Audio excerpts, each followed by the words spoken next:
Okay. I think it's a good time to start right now, right? Wonderful. So, Assalamu alaikum, everyone. Peace be upon you all. I would like to welcome everyone and thank everyone for joining us today on the Managing Economy During COVID-19 Crisis webinar, where we will be discussing the impact of COVID-19 on the world economies in general. And some of our speakers will talk briefly about their policy briefs as well. I want to express my appreciation to all the speakers for joining us today and making this webinar possible. And this webinar actually is going to start with Dr. Fahd al-Turki, the chair of T20, and Mr. Rakan Midhesh, the policy lead of infrastructure group at G20.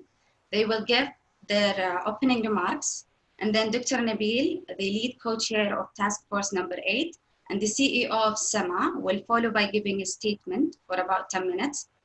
Afterward, a panel discussion will start with Dr. Nabil being the moderator of it, and we'll join him on the table virtually.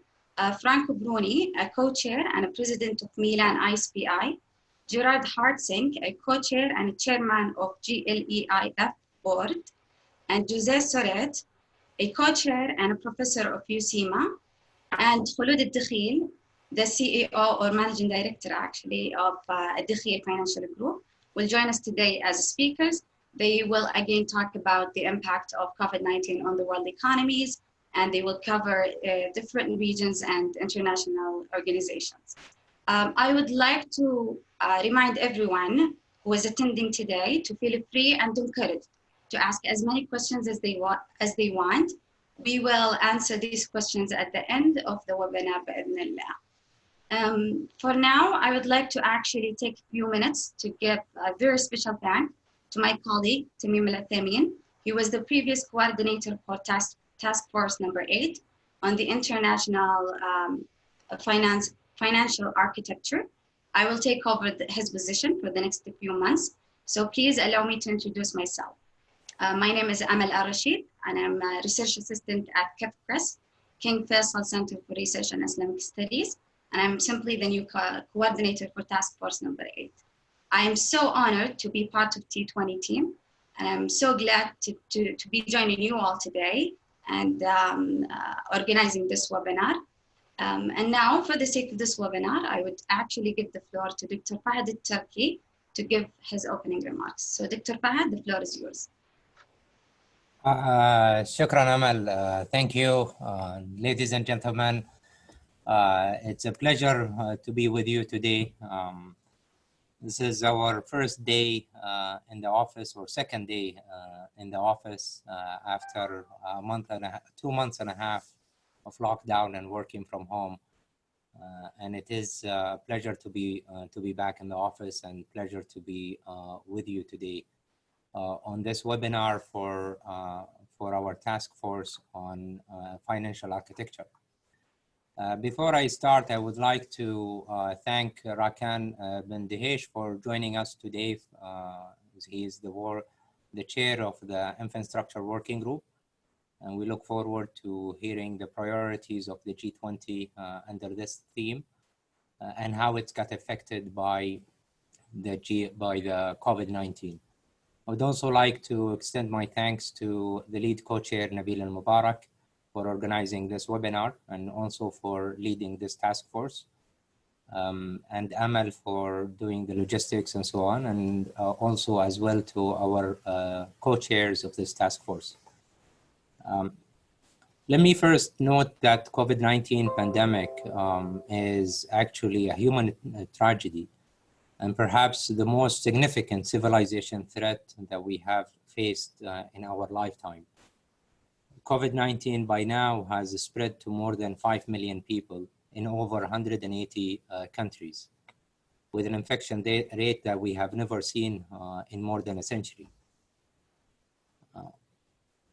This infection rate has a major impact on the way we live, our societies, our healthcare systems, our economies, and our markets. And that's where I think the value in this webinar comes in, is to analyze and see how we are changing our priorities for this task force in light of these major changes. From a health side perspective, even well-funded healthcare systems are struggling to keep up with this infection rate, even as countries include or introduce strict social distancing measures. On the socio-economic impact, it's very clear for all of us. And economic growth is going into the negative territory. The IMF is expecting growth this year to be -3, which is the lowest growth that we've seen in more than a century. And while they are expecting a positive growth next year, I think they are overly optimistic with a 4 to 5% growth for the global economy. I think most likely that growth will be adjusted downward, especially if we look at other indicators. Unemployment is rising in many countries. The OECD is expecting more than 25 million people losing their jobs within the next few months. SMEs are going out of business, and even large corporations are facing difficulty in terms of managing their cash flow. On the social side, inequality are deepening in many countries. And also we as a society are unable to meet the needs of the most vulnerable groups, including elderly and vulnerable citizens in many places, especially in developing and poorer countries. If we look at how policymakers react to this pandemic, we will distinguish between two groups.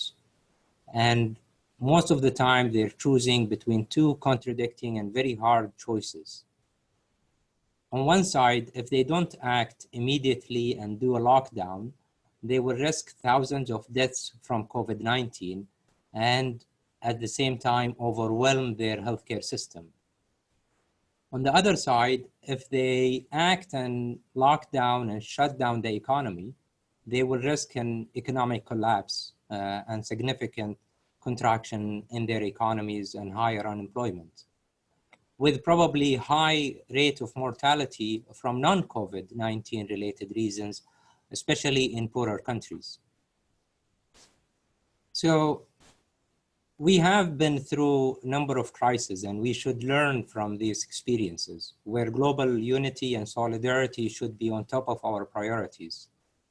As we highlighted in many of our T20 statements since early March, we need urgent investments in critical public services and global public goods to first suppress the virus spread and then minimize its social and economic impact, and also to recover better while maintaining our global connectivity and the effectiveness of our multilateral institutions to sustain global economic growth.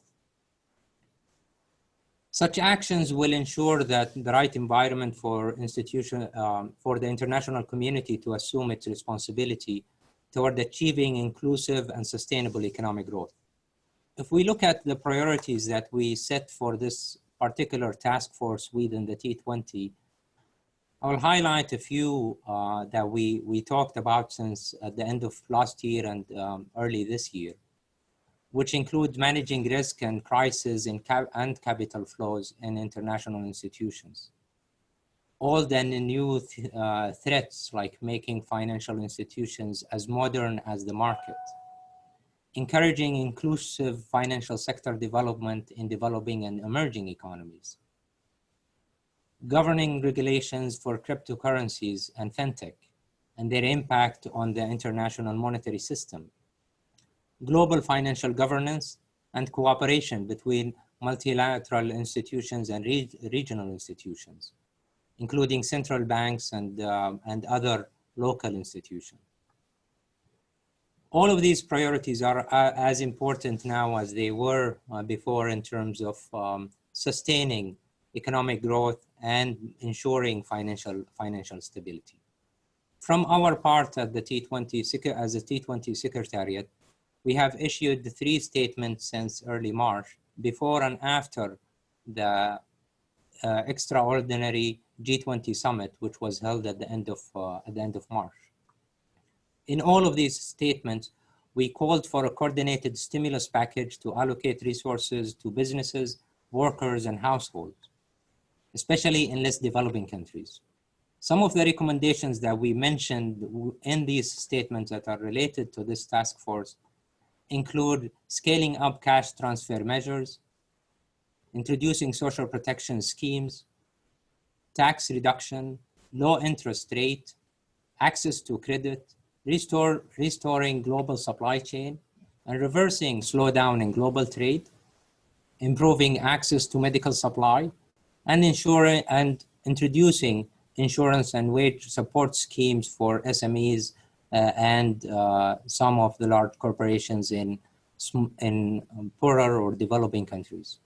Additionally, and learning from previous experiences during similar crises, to prevent a debt crisis, poorer countries must be allowed to immediately to suspend debt payments and reassess their debt sustainability. All of these measures need to be taken rather quickly to minimize the implications of this pandemic on the economies, especially developing countries, and the ramifications of these consequences on the financial stability or global financial stability.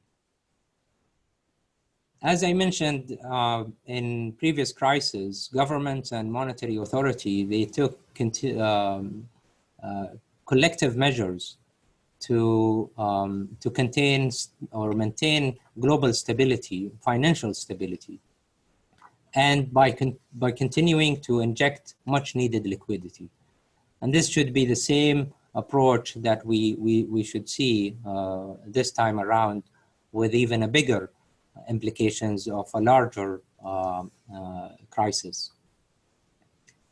It is an event like this that brings us together and shows the importance of the think tank and the think tank's contribution to the global policymakers or the leaders of the world in meeting the global challenges such as COVID-19.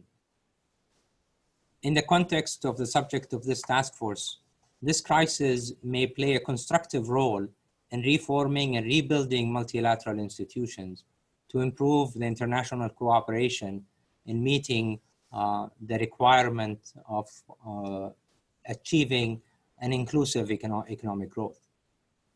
So I encourage you all to actively participate in this webinar and contribute to the T20 process by maintaining our mandate of providing unbiased research-based policy recommendations to the leaders of the world. And given the magnitude of this crisis, we need to go beyond providing research-based policy recommendations, but also go outside our regular mandate and suggest initiatives for the leaders of the G20 to rebuild a better world that ensures healthy economic, social, and financial well-being for all. To conclude, I would like to say once again that the T20 and its partners are devoting their time and effort to help the world in facing this pandemic. And that event like this bring us together and encourage us to share our expertise. We look forward to working further with all of you and with our partners across G20 and non-G20 nations to expedite the transition to recovery while maintaining the effectiveness of multilateral system and international cooperation to ensure sustainable and inclusive economic growth and investments. Thank you for your time, and back to you, Amal. Thank you, Dr. Fahad, for your insightful opening. Now I would like to give the floor to Mr. Rakan Ibn Dhesh, the Chair of Infrastructure Group at G20, to give his opening remarks. So, Rakan, the floor is yours. Thank you, Amal. Thank you, everyone. Eid Mubarak to all, and a very good afternoon, good morning to everyone. Thank you for organizing this imperative session and for extending the invitation to the G20 Finance Track. I hope you, your families, and your colleagues have been healthy and safe during these tough times. The much needed public health measures to protect our people's lives are likely to cause a sharp contraction in the economic growth, resulting in extremely required economic measures as well. I will be demonstrating some of the economic unpredictable exogenous shocks and the G20 global actions, measures, and responses. The global liquidity and financial stability are some of the most important impacted areas. The IMF, International Monetary Fund, indicated their expectation in April, which is 3% contraction. However, current data suggests that the contraction will be more severe at the end of 2020, with a partial recovery expected in 2021. Several measures have been taken by countries that will affect the global economy and financial stability, such as lowering interest rates and announcing coordination of regulatory and supervisory measures to support their people and businesses and to mitigate further economic risks. Also, the debt vulnerability of the developing countries called to free the financial resources of these countries to focus their efforts to save lives and provide medical support. These were global pressuring issues on the global economy. Therefore, as the president of the G20 in 2020, the Kingdom of Saudi Arabia immediately took concrete steps to drive and coordinate an international response with the aim of developing collective actions to address the global challenges presented by the COVID-19 pandemic. Also, Saudi Arabia, and considering its capacity as the G20 president, remain committed to addressing what is first and foremost a human tragedy and its global economic and social impact, including on the most vulnerable. On the 26th of March in 2020, the Saudi G20 presidency convened an extraordinary virtual G20 summit, triggering a coordinated global response and endorsing a set of collective actions to tackle this crisis and pave the return towards strong, sustainable, and balanced, inclusive growth. Let me outline the key actions that have been taken.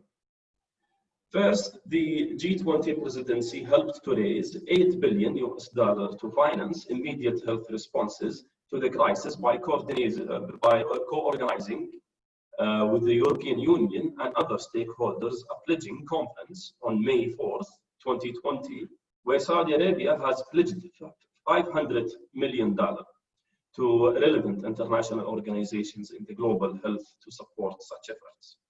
Second, the G20 finance ministers and central bank governors agreed on a joint action plan to support the global economy during and after the COVID-19 pandemic. The action plan sets out the key principle guiding G20 response and our commitments to specific actions to drive forward international economic cooperation as we navigate the crisis and look ahead to a robust and sustained global economic recovery.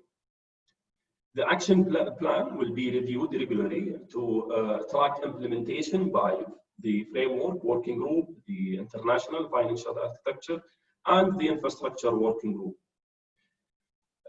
We will be reporting the developments as needed at future G20 finance ministers and central bank governors meetings and the leaders meetings. Third, the G20 member countries have injected unprecedented $8 trillion into the global economy, the largest stimulus ever by taking a swift and wide range and substantial actions to respond to the economic and social challenges stemming from the COVID-19 pandemic. Fourth, the G20 has worked with the international financial institutions to swiftly implement a strong financial response, ensuring increased support and access to emergency financing, thereby strengthening global financial stability and resilience. Key actions in this regard are delivering a comprehensive IMF support package, which estimated by the IMF to be over $22 billion to 60 developing countries, and also implementing urgent support by the World Bank and other multilateral development banks, amount to more than $200 billion. Fourth, the G20 has agreed to a historic initiative that calls for debt suspension, providing over $14 billion relief to poorest countries, which will enable them to redirect resources to fight the pandemic. The G20 will evaluate the need for extension of the debt moratorium at the end of the year based on the developments in the debt countries. Also, the G20 recognized infrastructure as an essential driver of growth and development in the G20 action plan, which I mentioned. Matching needs with finances available is a continuous priority for the G20, as well as increasing private investment for reducing the infrastructure financing and funding gap, especially as governments will currently focus the majority of their resources to health sectors. Saudi Arabia and the Saudi IWG also has two work streams or priorities started before the pandemic and now addressing the pandemic risks as well. This work program focuses on two priorities. First, the utilization of technology for infrastructure as introduced in an infratech agenda or the infrastructure technology agenda. New technologies have profoundly transformed many industries, but the diffusion of technology in infrastructure remains limited. The infratech agenda highlights the important role technology can play in help countries make well-informed decisions and achieve more efficient financial outlays by mobilizing private sector investment, enhancing service delivery, and by achieving environmental, social, and economic benefits. Additionally, our work on regulatory framework for private sector participation in infrastructure aims to increase the institutional investors' allocation to fund infrastructure financing. This is paramount to accelerate the G20 efforts to close the infrastructure financing gap. Building on tens of discussions, interviews, and meetings with institutional investors and asset managers, we have addressed key issues that constrain private investment in infrastructure and to identify approaches to diversify infrastructure investments across geographies and sectors. Investors noted that the infrastructure sector have proven to be fairly resilient in the resulting economic shocks, with the exception of airports and transportation, where a sharp drop in travel has had a significant impact. Investors broadly supported government stimulus plans targeting infrastructure and noted that opportunities exist to partner with the private sector. Indeed, in all the actions and measures that I have shared today, Saudi Arabia will continue the collaboration with G20 members and to continue this work. I would finally conclude by reiterating what our finance minister has said. The Kingdom of Saudi Arabia will continue to play its part in financing for development, as it has done over the past several years. Thank you very much. I hope I have addressed both the finance track in general and infrastructure working group priorities, and to work toward the G20 action plan in achieving the G20 action plan to fight the pandemic. Thank you very much. Thank you, Mr. Rakan, for your opening remarks. Right now, I will give it over to Dr. Nabil to give his opening statement.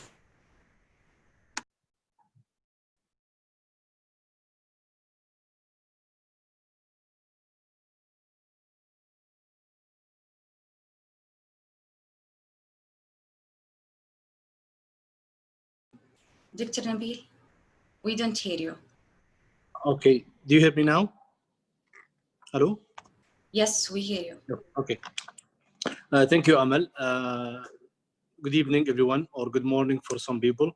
I would extend my sincere appreciation for Dr. Fahad and Kaspar for giving us this opportunities with King Faisal Islamic Center as a lead for the T20, and I think was very good opportunities for me personally to work this task force toward providing a very good policies, hopefully by the end of this task.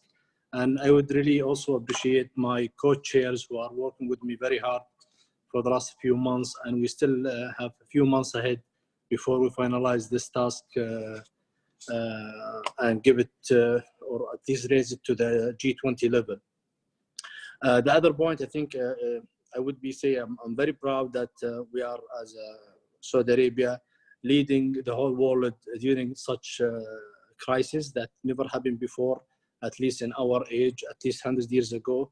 So it come by chance, Saudi Arabia has the presidency of T20 during this pandemic. And I think what we saw so far from the government side and private business side was an excellent managing the whole world toward getting out of this pandemic. And again, it is still not yet finished. We are in the middle of it, but at least, and we think so far it was very well managed toward, as Dr. Fahad mentioned, and also Rakan mentioned, the efforts and the initiatives that have been done by the G20 leading by Saudi Arabia. And again, I'm very proud that we had this chance to help the world getting out of this. Let me just give a very general perspective of our title today, Managing the Economy During the COVID-19. I think if there is one fact that I can conclude, the whole world since 2008 was focusing on the financial industry, which is led by the crisis that happened 2007, 2008. But we found out during this pandemic, the real economy was not giving the right attention from day one. And it's become very obvious for everyone. I think we need more focus, basically, toward the real economy, as Dr. Fahad mentioned it slightly in his remark.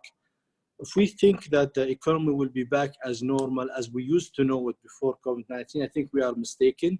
I think we will have different things, and I think we can figure this out from the speech of the politicians around the world, from great countries like US, China, and Europe. I think everyone was speaking, things will not get back to the normal that as we know it. So things will be changed. Now the question, what kind of change that will impact everyone? That I think will be subject to every country that really start focusing on, okay, what is the most important things that we need to focus on it? Every country now start feeling, okay, we do have risk by doing specific things in different way. They start now changing it, the manufacturing side, focusing more on local business, international cooperation. Yes, G20 is still very active, and I think they will still active. However, every country will start focusing more, what is for me, how I can maximize our benefits and make sure that we are not exposed to a risk of having lockdown like this, and make sure that we have enough food, enough manufacturing for our need, enough medicines, all these things. The health industry is very important for every country, and they find out, there is more investment needed for infrastructures. So those subjects, even though it's still in a very early stage to see how things will be revolved after the COVID-19, but I'm sure countries will start basically think differently and put their own new strategy. There is an important point I want to focus today in my remark before we start our discussion. I think what I need to update you about our Task Force 8, which is basically under International Financial Architects. I think we had a very good discussion from day one, and we end up having around 9 policies that we were selected from day one. The good things that we have selected policies that was very important now after the COVID-19 crisis. They all, in a way or another, will be a very important subject that will be focused on it. I'll just give you one example, which is, I think it was one of the main decisions being taken by G20 leaders a few months ago of low-income countries that need help, which is, I think, the G20 done the right decision by basically easing the debt to those countries. And we have one policy called debt to local income countries. And this policy is, I think it's one of the important policies that we are hopefully will be on the agenda of the G20 once we finalize it and taken by the T20 level. Also, one of the main policies that we discussed, and I think it's very related now to what we have, is basically what they call it, feeding the gap in the global financial safety net.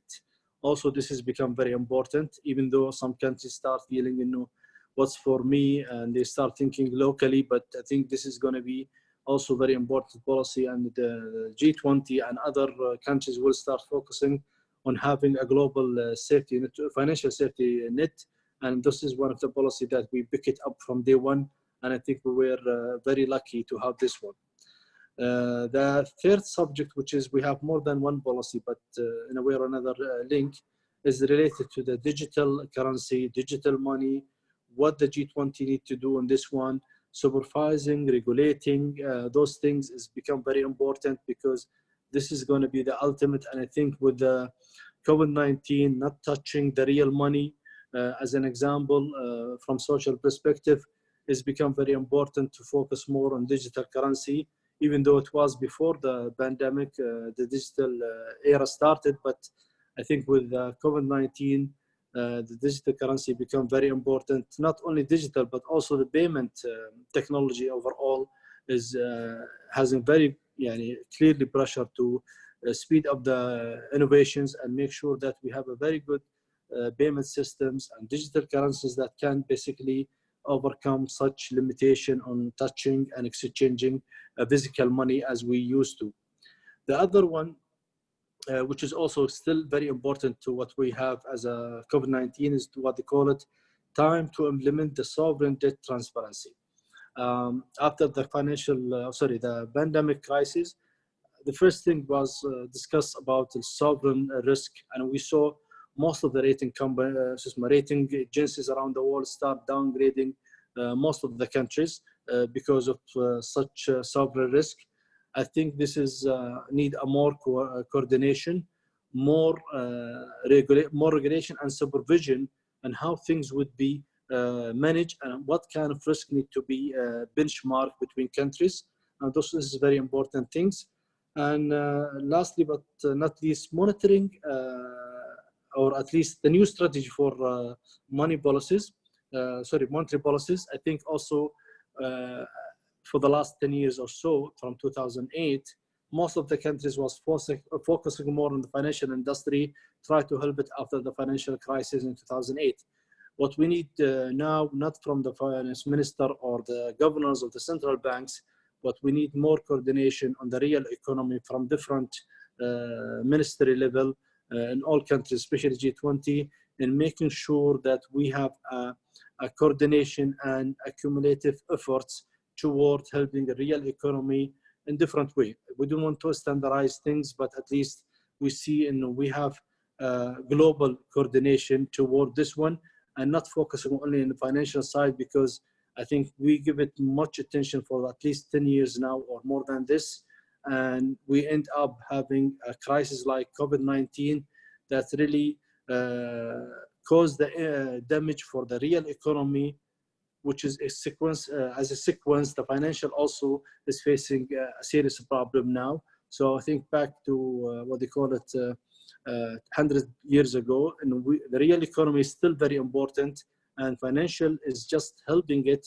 As we know, the triangle is start with the economy policy, and then the financial policy, and then the monetary policy. So those things is very important.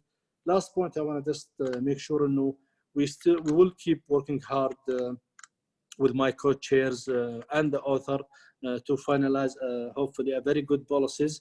Yes, we have a very limited number, 9 policies or 10 policies, but we hope those policies will be very important after COVID-19. Thank you, Amal, and thank you all. Thank you, Dr. Nabil. And now actually we're going to start the panel discussion with Dr. Nabil being the moderator of it, inshallah. Okay, thank you very much. Again, I would first introduce my panelists, starting with our local lady, Khulud Tkhayel. I might be very biased to Khulud as a friend and working with her for a long time. But Khulud also is one of the strong figure in Saudi Arabia in financial industry, and I think she's always having a very good initiatives toward sorting all the problems that we are facing So Khulud is with us today as a guest and not as a co-chair with us. The second is Mr. Gerard, artist, is also a friend. At least I know him for the last 6 years as a GLIF chairman. I am a board also of GLIF. So he was very added figure to our task force from day one. The second one is Francisco, also the Vice President of Milan Institute of International Political Studies. He also was very helpful during our review of the policies, but also he is providing one of the policies. Last but not least, in our discussion today is Mr. Jose. He's the councillor member of the Argentina Council for Foreign Relationship. Also, he's a member of the Argentina Academy of Capital Market, and also he's a professor in his university. Welcome all, and I will give the floor to Mr.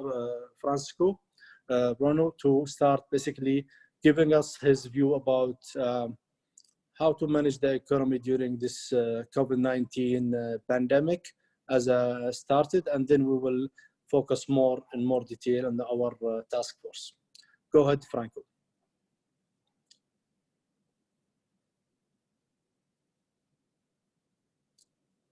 Franco? We cannot hear you. Still with us? Franco? Yes, sorry. Okay. Do you hear me now? Yes, please, go ahead. Thank you very much for having invited me here. Hello to everybody. I will devote a few considerations to the way the European Union has been confronted with the COVID and what have been the reactions of European policies. The impact of the COVID crisis on the EU is stronger than on the USA, Japan, and the world as a whole. The Commission forecast is that real GDP will decrease by 7.4% in 2020, while increasing by 6.1% in 2021.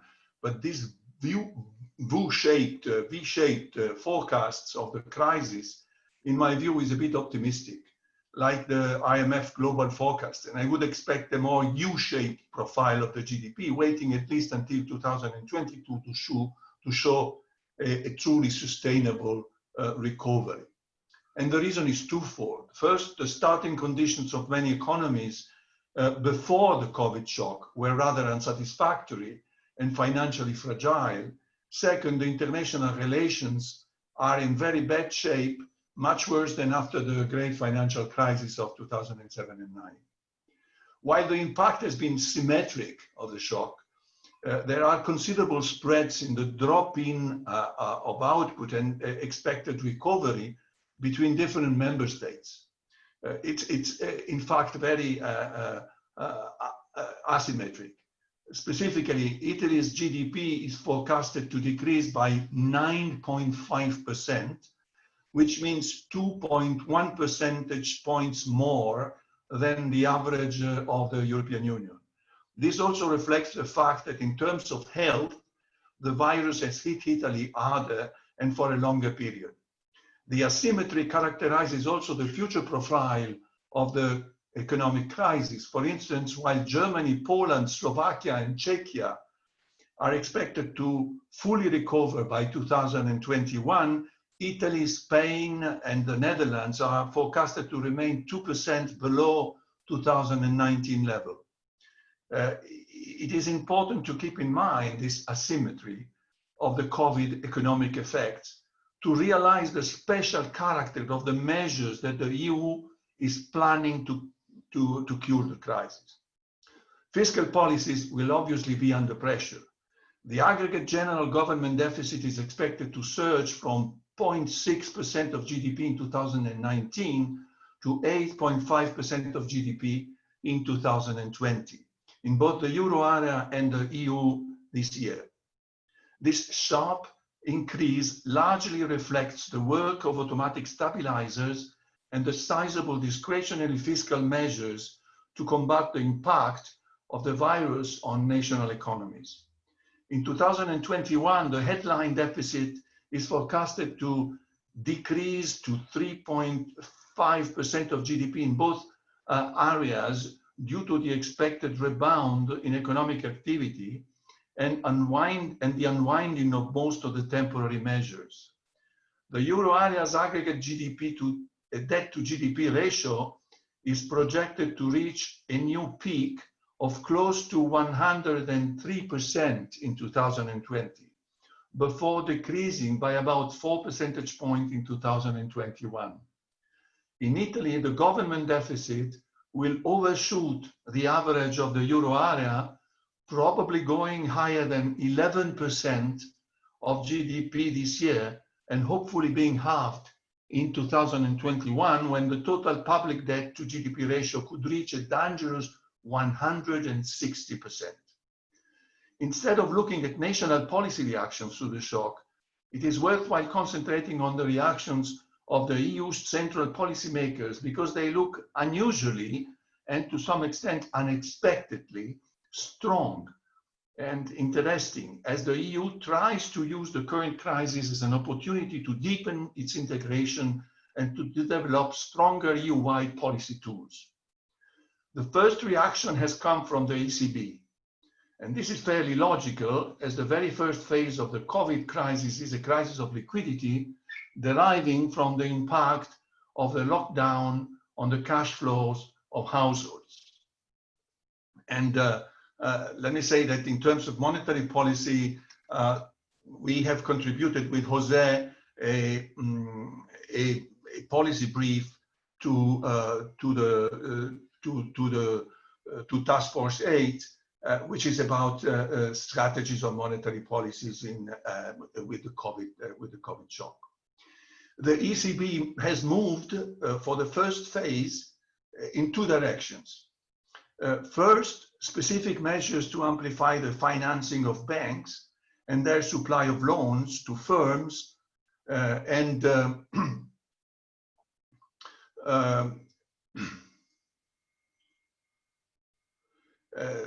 supply of loans to firms. And second, a very large increase of the dimension of the quantitative easing measure that was already in place, with sizable purchases of government bonds planned until the end of 2020. An idea of the size of these monetary measures in a monetary area where the main short-term interest rates have now been negative for about 4 years can be given by the resulting planned expansion of the balance sheet of the ECB. During 2020, total assets of the central bank could increase, according to my calculations, by an amount around 10% of the euro area GDP, thus reaching nearly 50%. And forward guidance is promising more of the same even before the end of the year. Greece has been readmitted to the quantitative easing procedure. Moreover, and note that this is a first recognition of the asymmetry of the shock I was talking about, the purchases of bonds from the various euro governments will be able to proceed without a strict adherence to the capital key, i.e. the quota of Italian public bonds in the proportions of ownership of the ECB capital by national central banks.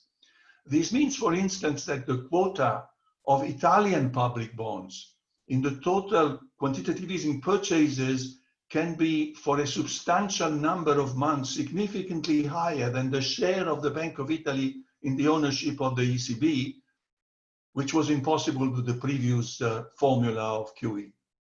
There has been also an easing of the minimum ratings required for accessing the ECB window, and a short-term softening of banks' minimum capital ratios, as well as for the criteria with which bad loans are evaluated to calculate the required minimum capital.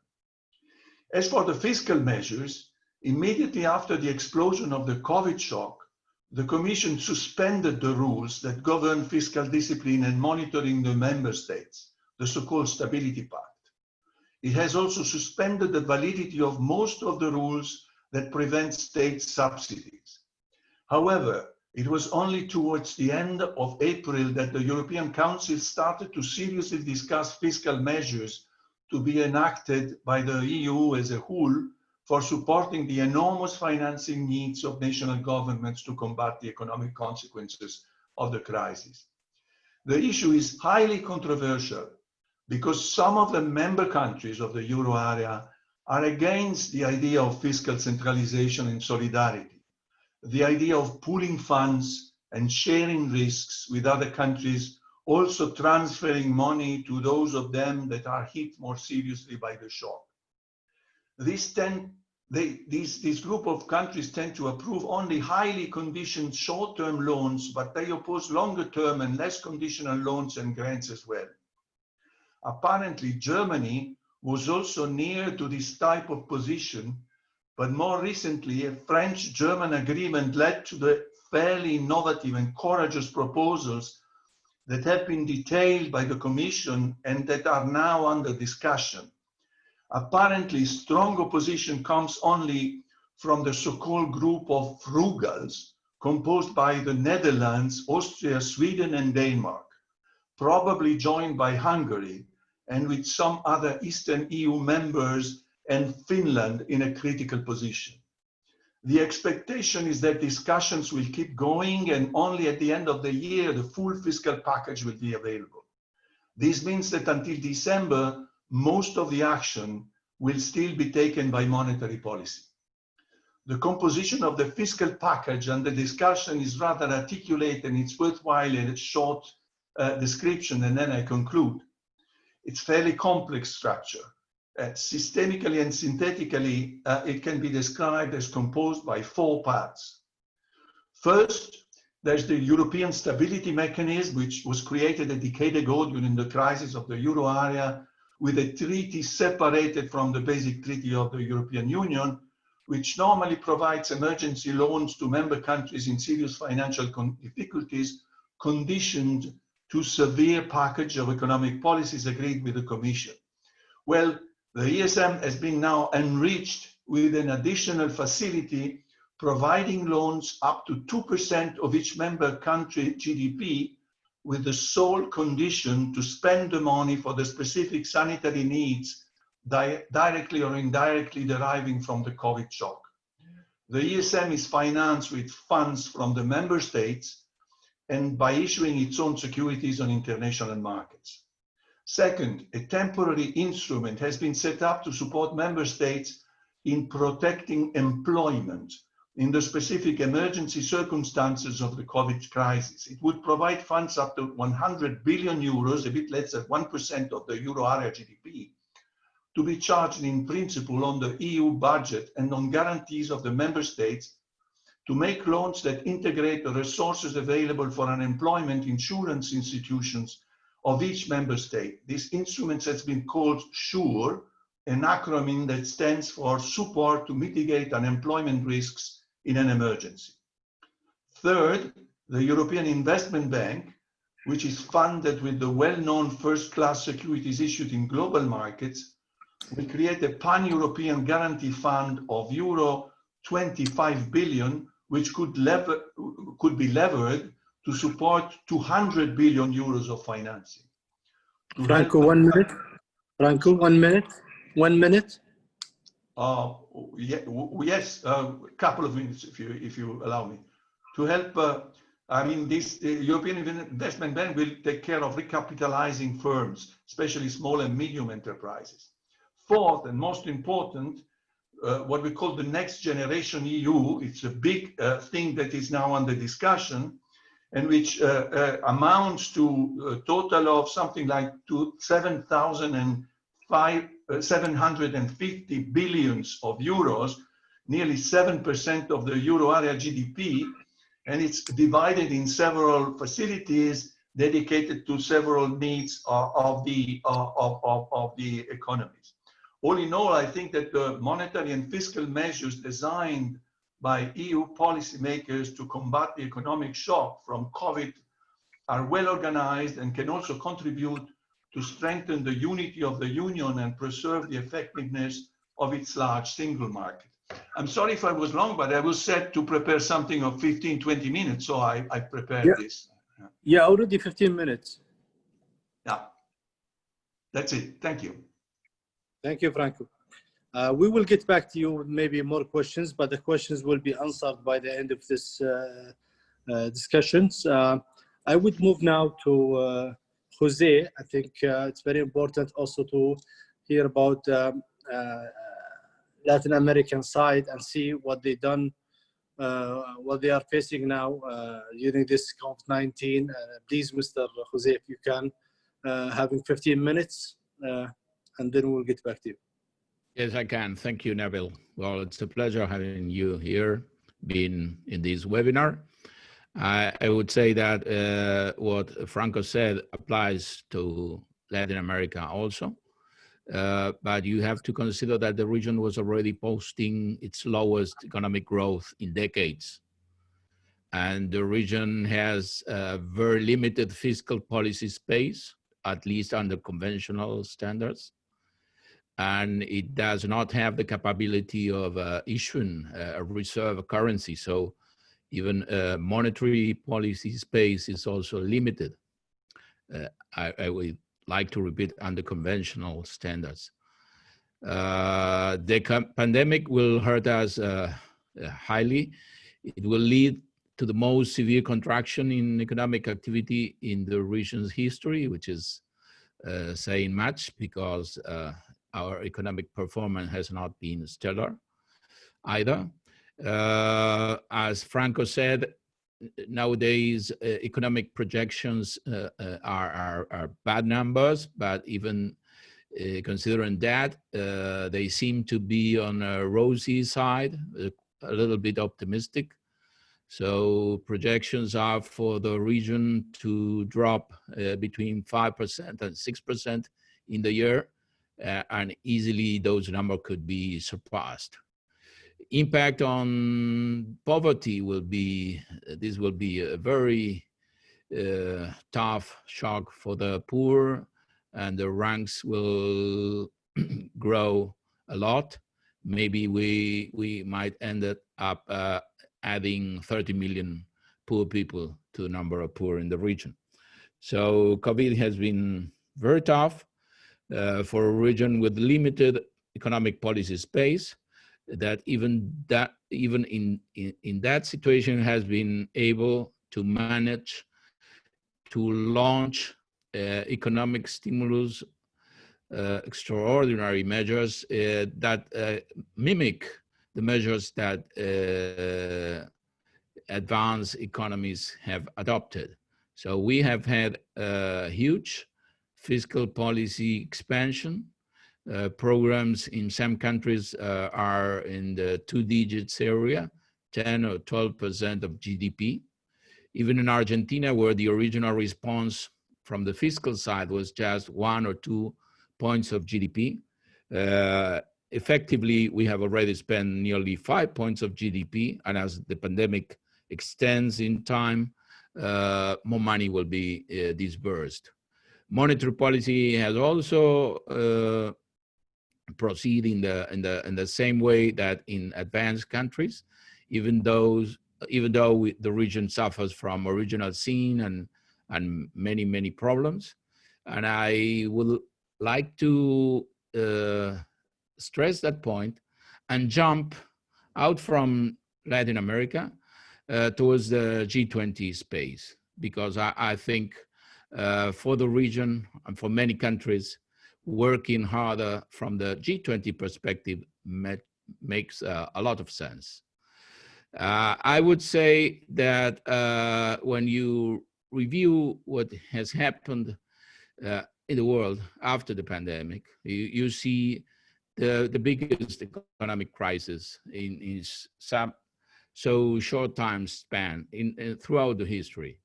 We already know that this is greater than the Great Recession.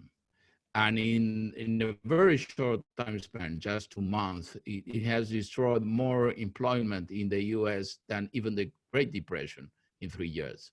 So this has been very tough for the real economy. And when you remember the great recession, recession that destroyed 8.5 million jobs in the US, relatively to 40 million jobs lost according to the solicitudes of unemployment benefits. This is really huge. And when you remember that the great recession was pari passu followed by a great financial crisis, you have to admire yourself. But what we are facing here, there's no financial crisis. If you take a look at markets, they suffer a huge, very quick blow. They turned into a bear market with no advice in just 22 days. Stock market in the US went from records to being almost 40% below those records, very quick. But if you take a look again, now they have gone up almost 40% from the bottom, which makes the S&P just 10% from records, or the NASDAQ only 4% of records.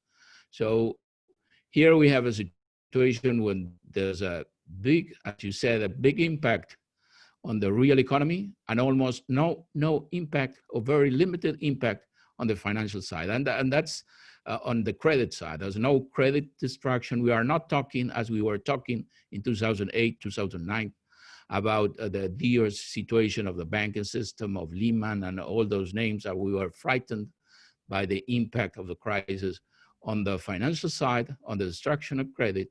And that took most of the efforts from the authorities in trying to stabilize the situation. Now we have no such crisis. And I would say that's partly a big merit from the G20. Here in this time, you have a huge blow, and you have no problems with banks. Banks are not part of the problem. Banks may be even part of the solution. And that's a merit of a lot of work done after the Lehman crisis within the G20 in terms of macro regulation policies, in terms of changing Basel to a more encompassing scheme, paying attention for the first time, not only to the need of more capital, but also to the need of having banks liquid at this time. So in that sense, I would take a look at the global situation, and I would say that we have failed in terms of economic policy coordination. Coordination is lacking in a way that surprised even me. I would say that cooperation is part of these webinars and meetings and official statements, but cooperation has not been huge. Every country tried to fix their problems by their own way. And I would say that if we find economic policy quite harmonic and coherent, it was because of the huge symmetric aspect of the crisis. COVID-19 does not discriminate among countries. And it was a huge blow, a huge impact that affected everyone. And because of that, the policy response from everyone pointed towards the same direction. And that symmetric shock caused a symmetric response, which was not coordinated, but worked as it was coordinated because it was the virus, the one who coordinated the response. And I would say that given the blow the world suffered, we should have been expected a parallel financial crisis. And there's no such crisis. But as we will get out from quarantine, but still have to coexist with the virus, we do not know if this crisis stops here or if it will be a permanent crisis. We would like to talk about the post-pandemic, but maybe we have to share with the pandemic a long time span. And now it's the part of the G20. If this problem extends in time, G20 will be needed again, because there's no assurance that policy will stay coordinated by the virus, so coherent, maybe some countries manage to get rid of the virus, others no. And that scenario where debt was a time bomb, I would say the debt did not detonate, but it was not deactivated either. Debt is getting bigger. Its quality will suffer if the pandemic extends in time. And I think that this surprise that we have no financial crisis, no banking crisis, gives the G20 the right time to prepare to gain the traction that it had after the Lehman crisis.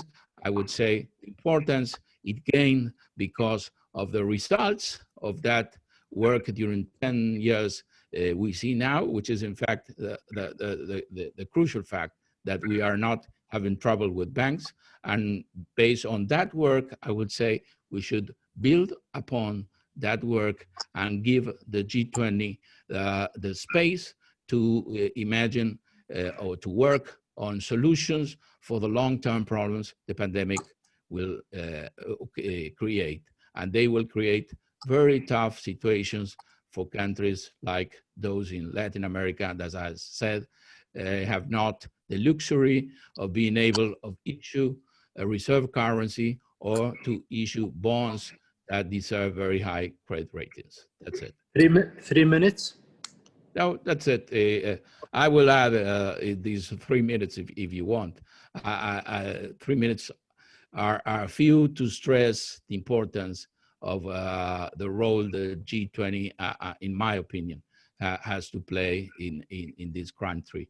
Even if we leave the pandemic behind, we have to rebuild, as it was said, trade, to think a world to work in a different way, to push for many technological changes. And I think the G20 remains the right place to think economic policies that work in a coordinated manner, in a manner that benefits most of us. That's it. Thank you, Jose. Now we move to Mr. Gerard, and Mr. Gerard is, I think, one of the most experienced guy in payment worldwide, and this is my personal opinion. And I work with him for a few years now. I think he's the right guy to give us any inside picture what we benefit from this and how things was managed during this COVID-19 and what we expect after the COVID-19, specifically to the LEI that he's the chairman of the GLIF, which is Global Legal Entity Identifier Foundation. It is initiatives by the G20 in 2011-2012 after the financial crisis. And I think now it's become a real international organization that's doing a very important role, and we would like to hear from Gerard. So Gerard, please, the floor is yours. Thank you, Nabil. Thank you for the invitation to explain what the CLIVE program, the LEI program of the G20 FSB could contribute to the post-COVID-19 crisis. Next slide, please. For those who are not aware, I will tell a bit about CLIVE. What is the LEI program? But the core is, of course, what is the value of the LEI program to manage counterparty risk in the capital market and in the supply chain. That's very important to understand for all those who participate in this webinar. Next slide, please. Next one, please. The CLIVE is a Swiss foundation that was created by the Financial Stability Board on the initiative of the G20. You are all aware what was already mentioned during this webinar, the Lehman crisis that created a lot of problems, and in particular because many did not understand the real counterparty risk and the positions of the large financial institutions globally. It took months to sort this out. And I remember in those days being the chairman of CLS Bank, taking care of the foreign exchange markets.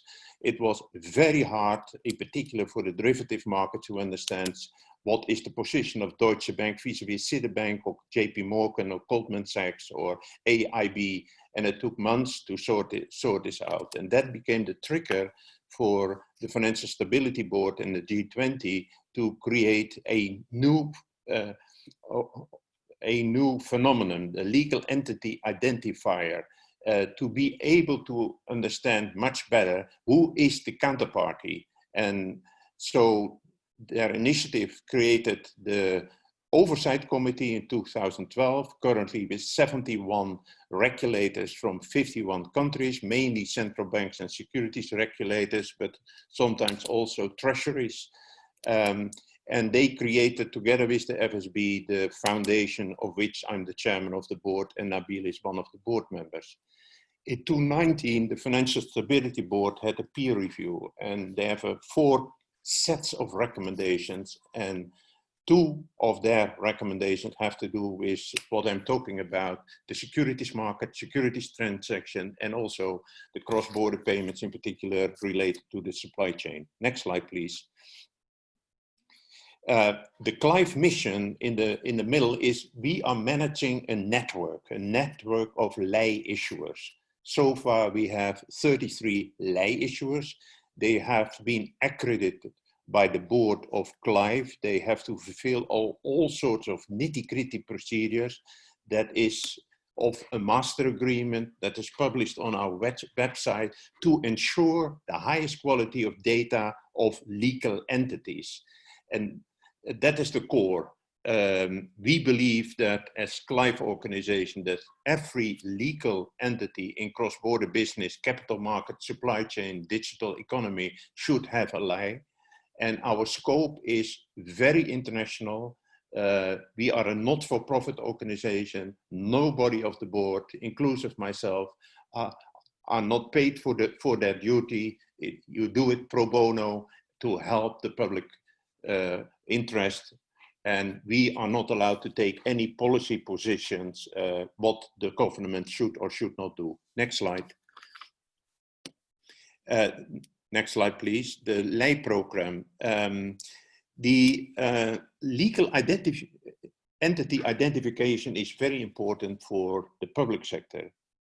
Financial institutions report to supervisors, but also if you have to pay tax as a legal entity, you need to be able to be well identified for corporate tax, for VAT, for subsidies, whatever it may be. So there is a requirement of the public sector for the appropriate data of legal entities. And if you live in a world which is more and more cross-border as a consequence of capital market, as a consequence of the supply chain, as a consequence of the digital economy, it's really a challenge also for the public sector.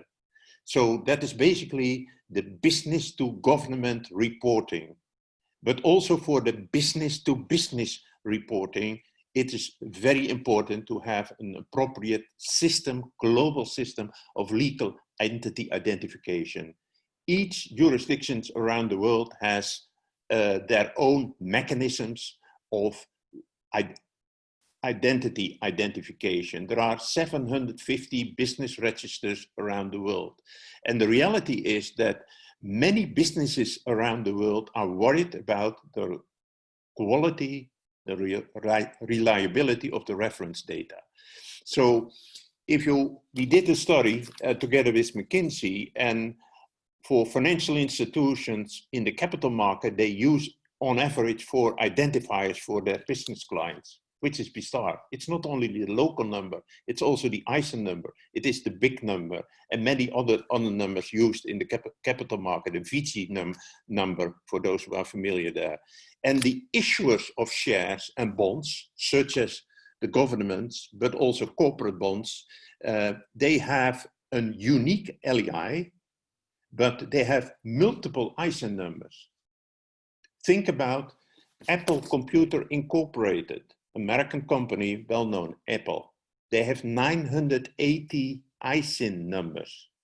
Think about Citigroup Incorporated in the US. They have over 5,000 ISIN numbers. But what is Unicredito? If you look at Unicredito, they have 322 children.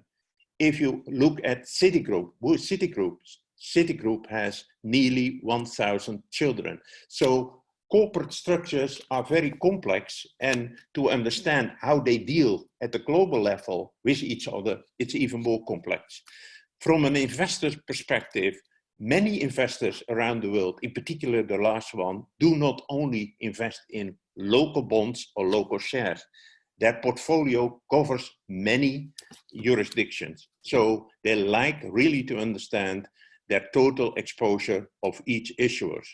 And similar in the supply chain.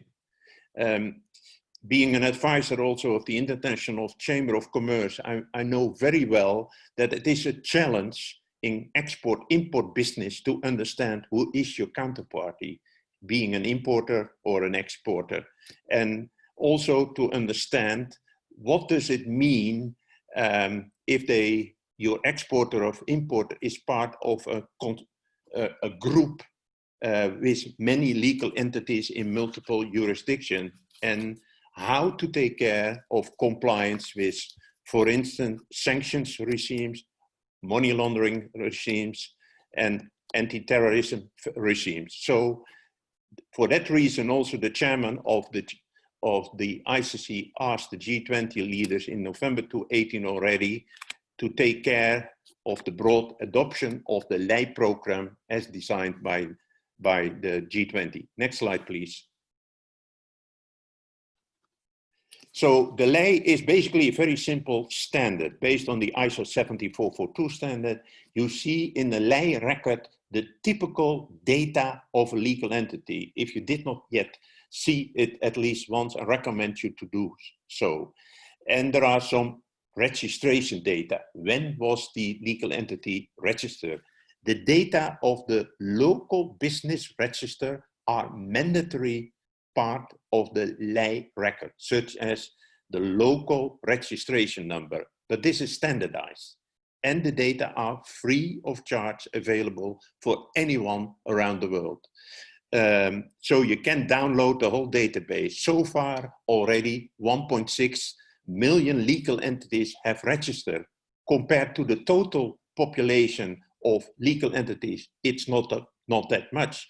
But if you analyze the type of legal entities that have registered already, the majority of listed companies around the world have already, at least at holding level, a lei data. That's a fact. Sometimes as a consequence of legislation, sometimes as a consequence to get easier access to the capital market. Next slide, please. We do not mandatory only register the specific data of the legal entity involved, but also who is the parent and the ultimate parent. That means that if you look, for instance, at the record of Citigroup Incorporated, you may find nearly 1,000 legal entities that belong to Citigroup. And you can find all the data of those legal entities being part of the Citigroup. If you look at a famous company in Saudi, Aramco is in the database with 8 legal entities being part of the Aramco group, the Saudi Arabian oil company. So these are concrete cases where I recommend you to have a look at. Next slide, please. Next slide, please. So what is the value of the lei program for capital markets? It will definitely become a reality that in several years, the government bond programs of any government around the world will have, as a result, substantial more government bonds. And government bonds are not only issued to investors at local level. There is a huge investment of large investors in government bonds of any jurisdiction. And if you analyze the funding of government bonds from an issuer perspective, well, they rely heavily on investors out of their own jurisdictions. So issuers of government bonds and corporate bonds want assurance of the identification of the counterparties of their financial instruments. If you are a government bond, a government, like for instance the Netherlands, the majority of the government bonds of the Netherlands are not in hands of investors of the Netherlands. The majority are in hands owned by investors outside the Netherlands. But the Dutch government definitely wants to know who their counterparties are. And the Financial Stability Board recognized already in their peer review that a stronger identification is required for counterparties in cross-border securities transactions. It's not my statement, it's the Financial Stability Board statement. But also from an investor's perspective, large and small, in bonds and shares, they have an interest to understand the total exposure of their each issuer. That means that even small investors, for those who are living in Europe, there is the so-called Shareholders' Right Directive program currently that requires that all issuers of share do have to disclose to all their small investors, large and small, their annual report, and they should be able to vote. That means that smaller investors should know who are the counterparties. Central banks, well, the balance sheets of central banks have increased substantially since the financial crisis, and that will continue to be. But central banks like to understand the details of their collateral among more bonds, corporate bonds, government bonds, in order to be able to give liquidity to their banks, as mentioned already a moment ago by Franco. So issuers of bonds and shares only have one unique LEI, but will have multiple ISIN codes for their issued bonds and shares. I mentioned the example of Citigroup with over 5,000 bonds and shares issued by the Citigroup. Supervisors, policymakers, and rating agencies have also an interest in high quality data. So the ISIN to LEI program, International Security Identification Number, we map those numbers to the LEI program. You can find them on the website. You can download all those files for free.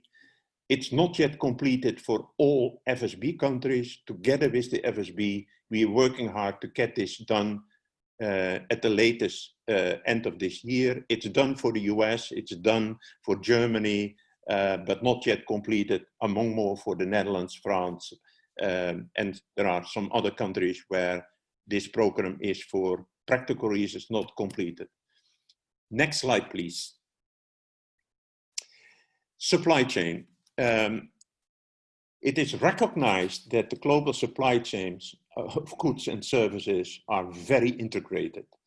And it always means that if you import or export goods or services, there is also a payment linked to it from A to B, from B to A, the goods, and from A to B, the payment, which includes different currencies, because mostly you move money from currency zone A to currency zone B. So the FSB recognized that the stronger identification is required for counterparties for cross-border payments, among more in their peer review report. They recently, last month, issued a new document, a policy document on cross-border payments done by the FSB. And also, as I mentioned already, the International Chamber of Commerce asked already the G20 in November 2018 to promote the LEI to improve the transparency for the financial supply chain. That was for the meeting in Buenos Aires. The current crisis also has shown how integrated the production and distributions are these days. The Netherlands is exporting parts of a car to Germany but in those parts are spare parts coming from China. That is happening. If you analyze also probably in your countries, the food supply chain, we are so dependent of each other. If you understand the medical world, the drugs sold in Europe are coming from India and China. That is the reality today. So that means that for all sorts of reasons, also consumer protection, it's important to understand who is the supplier of the goods and services to your community.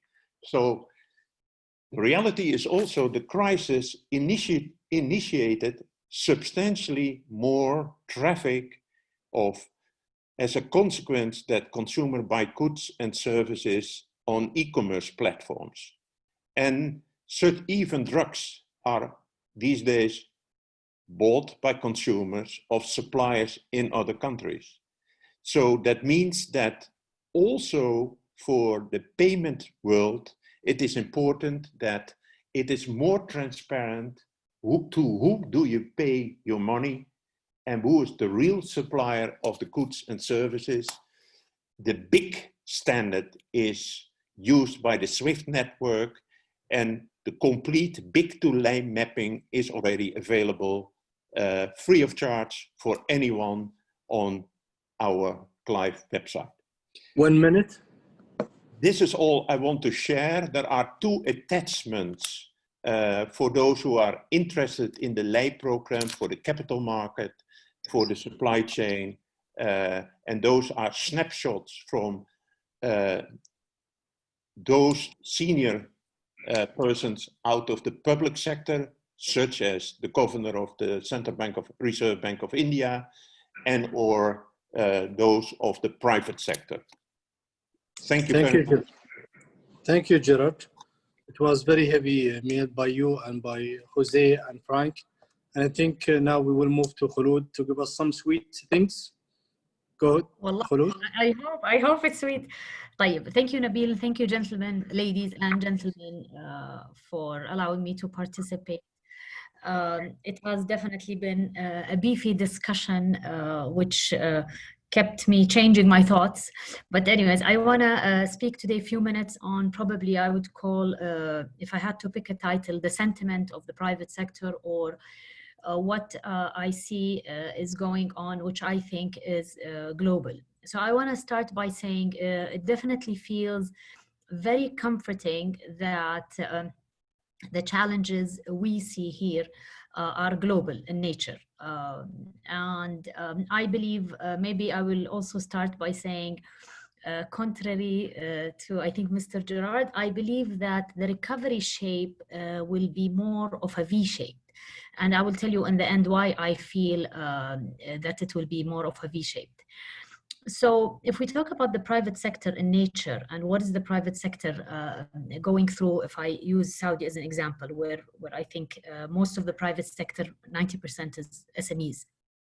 Yet our exposure to the debt market is less than 3% in terms of borrowing. So I think that rules out a huge risk, which is one of our critical problems that we want to avoid and avert in this effect. So as a private sector, myself, entrepreneur, I consider myself, we are used to change. And especially we're used to change as a norm of business, and more so we are used to shocks such as regulatory change, technological change, and changes that create a shift in our business models. Of course, nothing like the shutdown of the COVID. So the shutdown of the COVID, there is a new risk, which I'm calling mortality risk, and the risk of dying, basically. And there's nothing beyond that.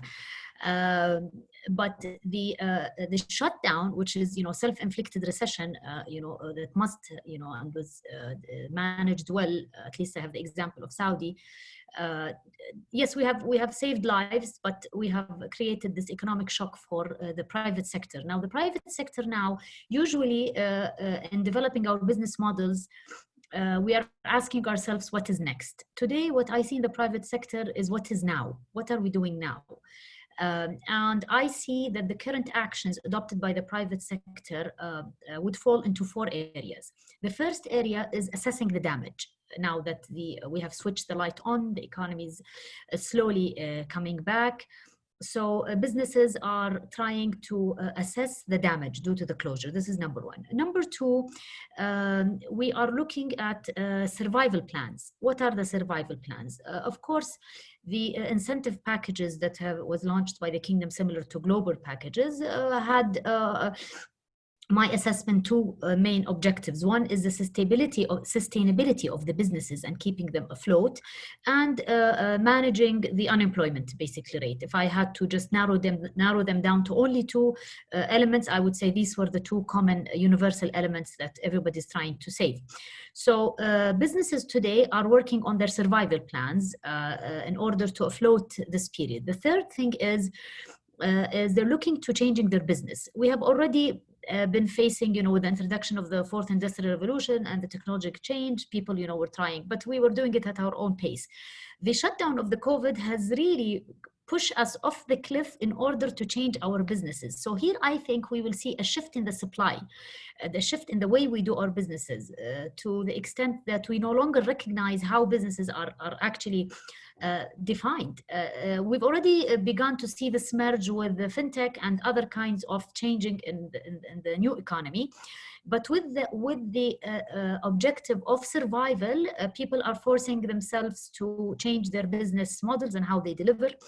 This is the third element. The fourth element is, I probably touched upon, is they are looking to embrace technology in terms of what benefits can we get from it beyond survival. How can we change our models to leverage the existing platforms? Okay.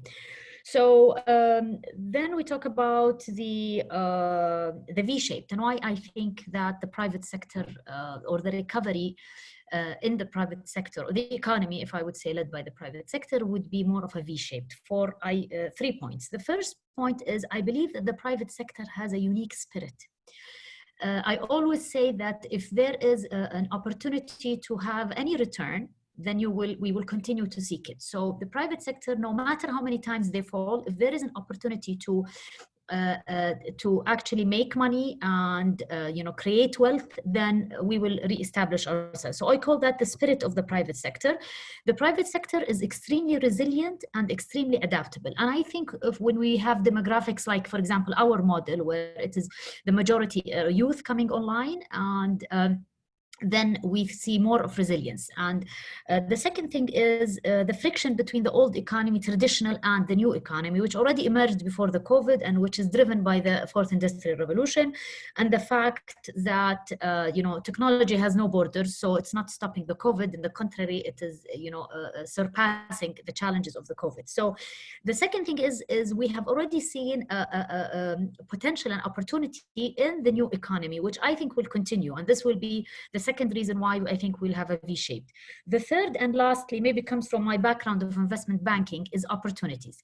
M&As, bankruptcy, restructurings, these are economic shocks, the economic shocks we are facing due to the COVID has forced us to finish the cycle, to open, to think about, when we talk about businesses looking for survival plans and opportunities, then they talk about selling their businesses, they talk about acquiring businesses. So we have M&A activities, this is one. And as we have regulations such as the bankruptcy regulations, which also creates opportunities for, standstill agreements with creditors, which will allow others to step in and, take advantage of this. So, and many other examples in the development of the capital market, fixed income, etc. So I think the excitement around these new elements, which I think characterizes the private sector, are the reasons why we will see a more of a V-shaped recovery. And with that positive note, I end.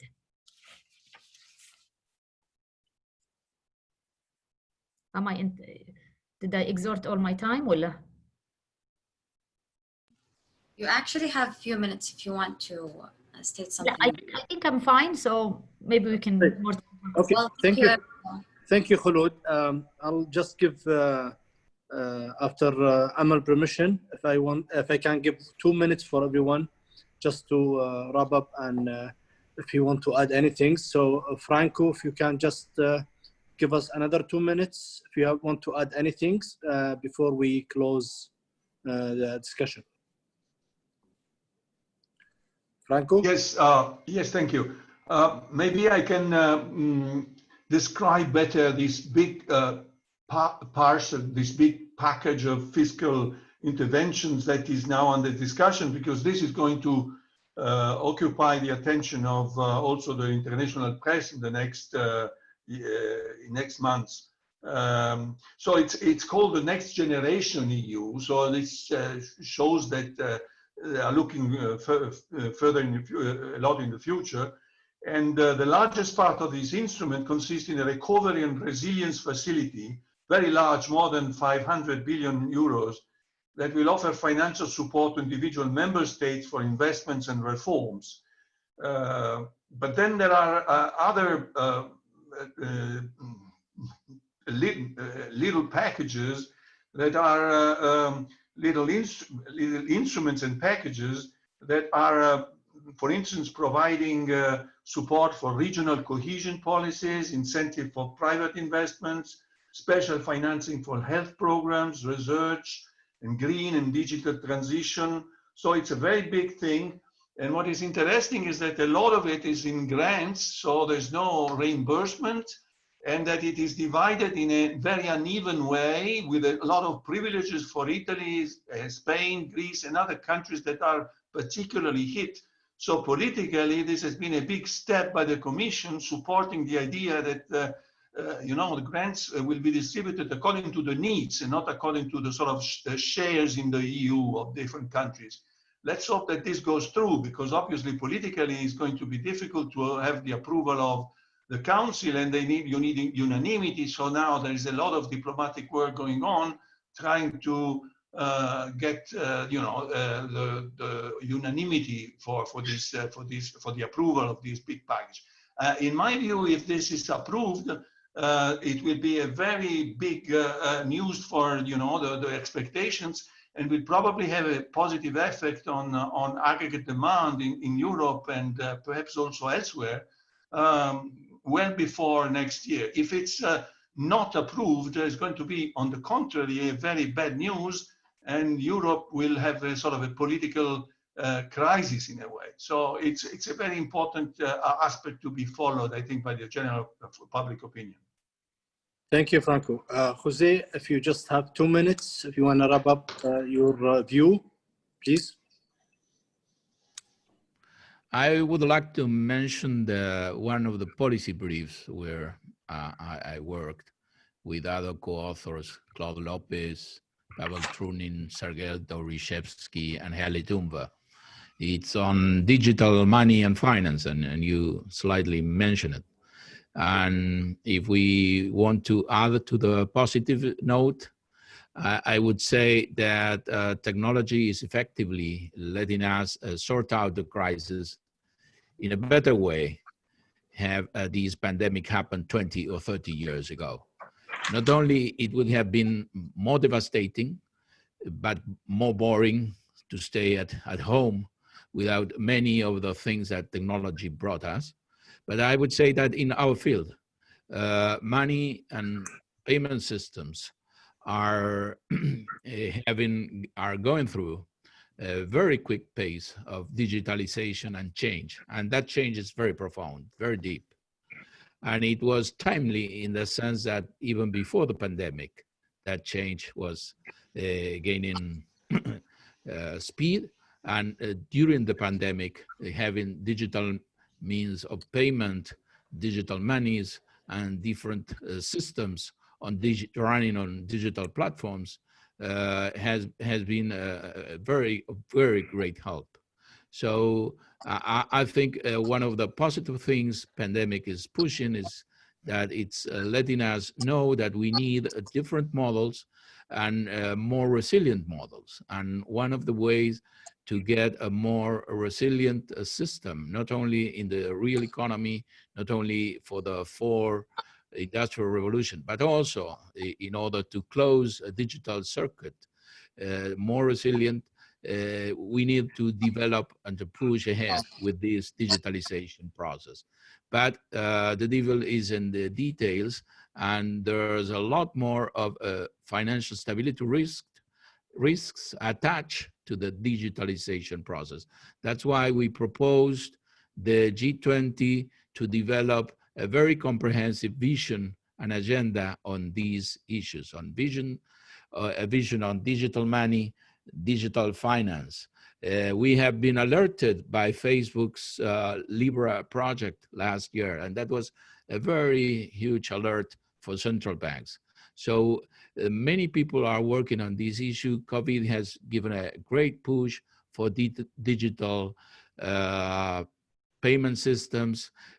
Digital is very much aligned with public health priorities such as social distancing, and digital has let many companies survive or have a better, more possibilities to fight against the pandemic due to its importance. So I would say we should push with many of the proposals that our task force has developed in order to get that positive view on a more V-shaped recovery pattern, which is something we would love to see, even though I must admit that personally, I think we will recover maybe fastly, but we might find the COVID still ahead of us, and having to survive with the COVID might give us a strong recovery up to a certain level. So maybe we don't have a V, more like an inverted L or something like that. Well, it will depend on our effort. Thank you, Jose.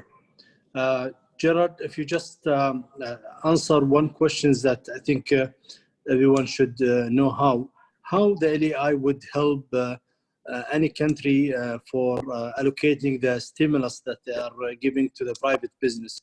Can you have any view on that very quickly in 2 minutes? Yes, what the experience is in the Far East, among more of the Asian Development Bank, if exporters like to be, their company will be better known outside their home market, is to have an LEI, because it creates more transparency. So for stimulus packages, it is relevant for any government to require also an LEI, because it makes it more transparent for the government, but also in addition for the business to business process. Okay, thank you very much. I think we almost finished now. We have 2 minutes. I would just remind everyone that they can ask questions and it will be answered by the last 20 minutes. I think we are finished. If I have to conclude one statement, after those very heavy discussions, I think COVID-19 was a huge dosage of fairness to unfair world, because it was make us awaken. We need to do a lot of things local level and in a global level, and I think this is the message that being everyone now is understand, government, private, and even international institution. And I think this is going to be hopefully, even though it was a very sad pandemic, but the benefits would be also a huge out of this once we are over with this pandemic. Thank you all. Amal, you can take over. Yes, thank you all. I want to just thank all the speakers for their time and remind the attendees that they actually must feel free and encouraged to ask questions. Right now, we actually have one question for Mr. Jose. It says, now it seems that the real economy is decoupled from the financial industry. But do you think that the negative effects of COVID-19 on the real economy will impact the financial industry with a time lag? So what's your response for that? Okay, finance usually leads. Yeah, it's very flexible. It might catching a glimpse what's going ahead, what's going to come. So it's very variable. You might say finance is looking ahead. You have a present reality which is very tough. It's destroying activity. For example, the Atlanta Fed nowcast for GDP this quarter is for a fall of almost 50%. When you look at the financial markets, you will see booming issuance of private sector bonds, which is a key aspect of these crisis, in the sense this is a kind of miracle nobody expected. And in that sense, when you have a positive view on recovery, that is a very strong element to think of that possibility. So you might add, who's wrong here? Is economy, is a real economy saying, well, this is a very tough moment and we do not know how to escape from here? Or are the financial markets that are looking ahead and I would say putting into prices a very strong recovery next year? So you don't know, because I would say financial records, for example, for the stock markets, were obtained in February 19. And in February 19, this COVID-19 was a very tough thing in China. But markets supposed that the pandemic will not grow so big, no huge. It might stay within Asian limits, and that was a wrong assumption. And in a very quick change, the financial markets came down. So I would say financial markets are telling us that there's a possibility of having a very good economic performance, but it's a possibility. It's not real now, and it has to be tested ahead. Elements that I would say support that view are, as I said, these very impressive capacity that economic policy has shown in all over the world, at least to stop the damage from the real economy, which is unprecedented, to damage the financial side. And if you go back some years, you will find that in most cases, it was the financial side creating trouble for the real economy. And as I said in my motion, you should give credit to the G20 for that outcome.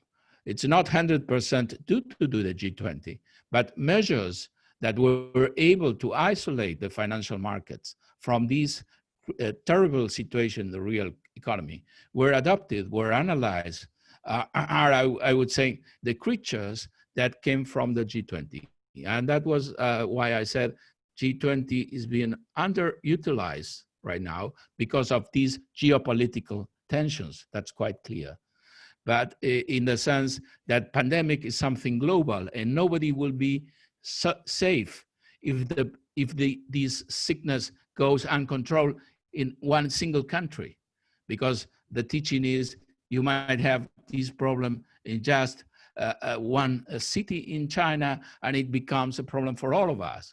And the economic recovery, it's the same. We have in history experienced crisis with names of very small places or irrelevant countries, and uncontrolled, they became global. So in a sense, I would say, let's give the financial markets the chance of proving them right. One of the things we must do is tackle with some problems we are seeing right now. And I would say we had a very successful economic policy, which was not coordinated at the level of the G20. It was coordinated by the virus because it was so tough and so global that pushed everyone in the same sense, in the same position.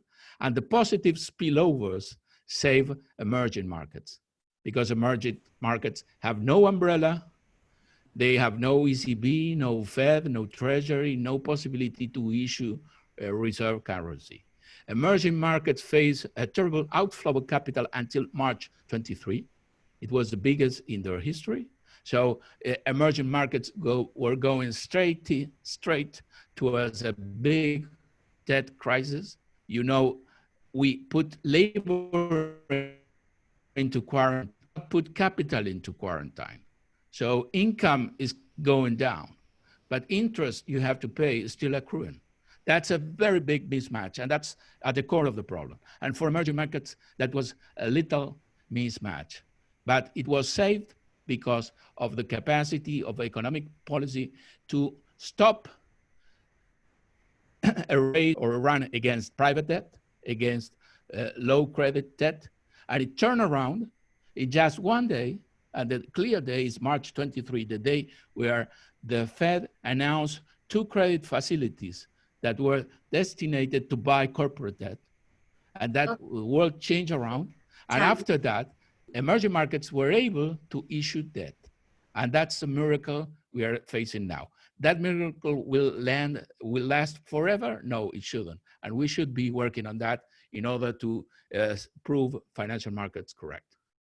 That's it. Thank you for this answer. The next question actually is to Khulud. Do you think the V-shaped economic recovery will be on the long run or the short run? Thank you. I'll try to make this short. Okay, so it depends when we will consider the beginning of the recovery, because the current partial openness is not the beginning of the recovery. I would say that the beginning of recovery would be when we resume all businesses, when air travel resumes and any major stoppage of any business is no longer restricted. Keep in mind that, you know, with social distancing and the ability, the mobility and all of that is our new functioning norms. From that actual beginning, which, for example, here we are scheduling July 1st to have the normal, except, you know, waiting for the air travel. So when we have full air travel international, I would say this is when we start the recovery. And I would say that it would take from a year to 2 years, which is 18 months, for us to reach or see the V-shaped. Except for 2 reasons, subject to two things that could stop us, which I will say now. But so the 2 impediments or possible impediments is one that has to do with the credit crisis. And if we do not solve what my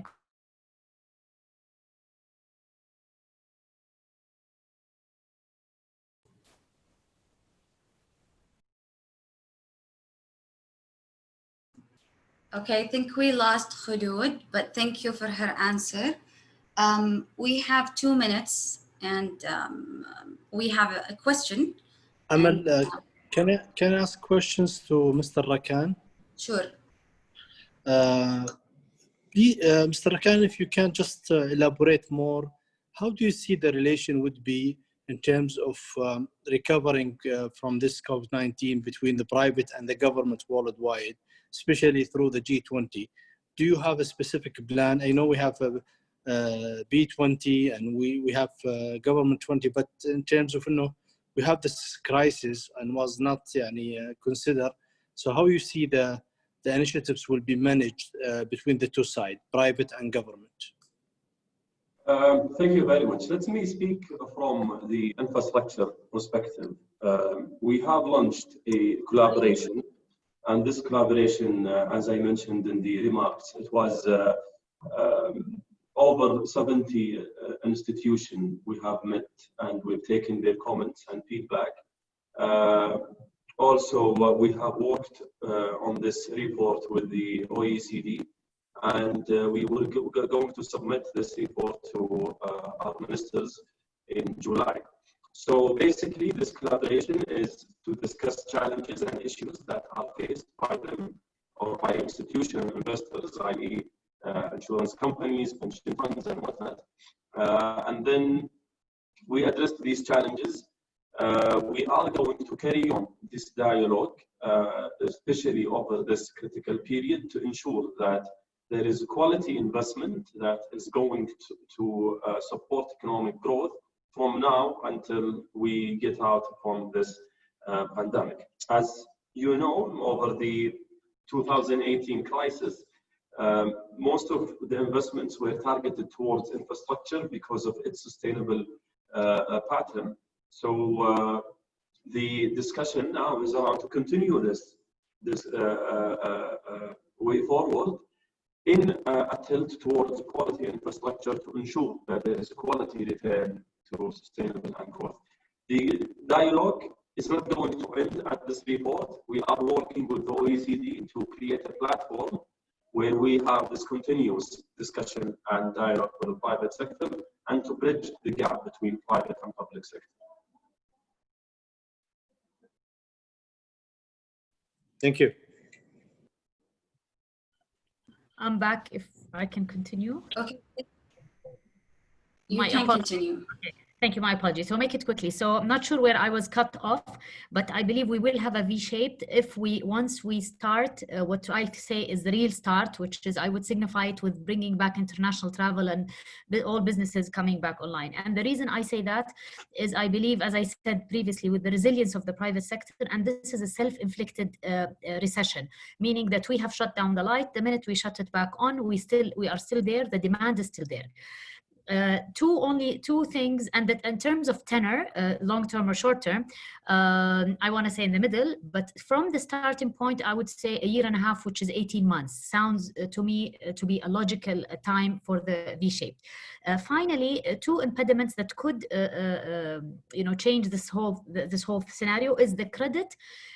Is the potential credit defaults, that if banks do not work hard to understand and relax completely the credit. And the second thing is what my colleague mentioned is if we have a sudden surprise in the sickness or the illness that spirals out of control and affects the healthcare systems. I think we have learned now that the risk has shifted to us in terms of managing this illness through social distancing and is no longer can be controlled by a quarantine, which will be destructive to the economy. Thank you. Okay, so thank you everyone. I think the time is up, and apologies to those who sent questions and we didn't answer them. And again, thank you for the speakers for their time. And we had a very informative panel discussion, and I hope it's of an advantage to everyone. I also thank the attendees for their time. And I will give you the floor, Dr. Nabil. Nothing to say, but my sincere appreciation and thankful for all of your participation. Dr. Fahad Turki, Mr. Rakan Bintesh, and all my co-chairs and all the audience and attendees that were with us. We really appreciate it.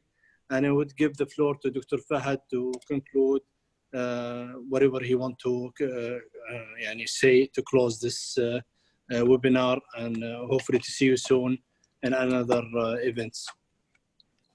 Thank you, Nabil, and I'd like to thank all the panelists and Rakan for very insightful discussion, and also the participants and the attendees for their questions and patience with us for the last 2 hours. I would like to say from a T20 perspective that we thank the whole T20 community for their support and contribution to the process. Over the last few months, we have received more than 150 policy briefs, which we have reviewed within all the task forces and returned to the authors. And moving forward, I would like to remind everybody that we will have our first T20 web conference in June 15, 16, and 17. So within 2 weeks from today. We are setting up the agenda right now, and we will share the agenda with everybody soon, within the next, at the end of this week or maybe early next week. So I encourage everybody to participate. We will have plenary sessions where multilateral institutions are likely to participate with us and show us how the pandemic are affecting the regular business. We will have speakers from the IMF, the World Bank, and some other institutions. And we will also have breakout sessions for each of the task forces where a review and the focus on the priority of the task forces will be conducted. So I look forward to seeing you all virtually on June 15, 16, and 17. Thank you, Nabil. Thank you all. Thank you, Dr. Fahad. Thank you, Amal. See you very soon, inshallah, on 15, 16, 17. Thank you. Inshallah. Bye-bye. مع السلامة. مع السلامة. مع السلامة. Bye bye.